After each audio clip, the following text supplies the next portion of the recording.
Guys, নিজেকে একটু ভদ্র দেখানোর জন্য সাজুগুজু করলাম, আর সাজুগুজু করে ঢং করে বের হয়ে পড়লাম। কোথায় যাচ্ছি সেই আফ্রিকার জঙ্গলে। সাথে ছিল আমার পার্টনার, কারণ আফ্রিকার জঙ্গলে ছিল সেই শিমুল মানে গাছ।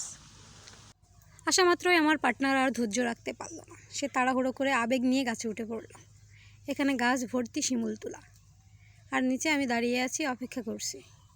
একটু পর সে তুলা পারতেছে আর আমি তুলা কুড়াচ্ছি। এখানে ছিল এই যে শুকনা তুলা।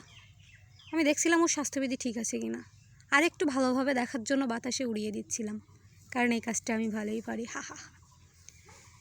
তারপর আর কি দেখলাম যে না, স্বাস্থ্য ঠিক আছে। এখানে দেখলাম গরু, মানে ছোটোবেলায় যেগুলোকে গরু বানিয়ে খেলতাম, আমি আমার কথা বলিনি। হা হা। তার এক কোণে দেখলাম বিচ্ছু বাহিনী বসে দল পাকিয়েছে। ভাবলাম কি না কি হলো, কাছে গিয়ে দেখি তারা অতিরিক্ত গরমে আমের নাকি গাছে কষ্ট হচ্ছিল, তাই তারা আম কেটে কলা পাতায় মুড়িয়ে রেখেছে। মানে আমি বুঝলাম গরমটা কোথায় লেগেছিল। তো বাই বাই।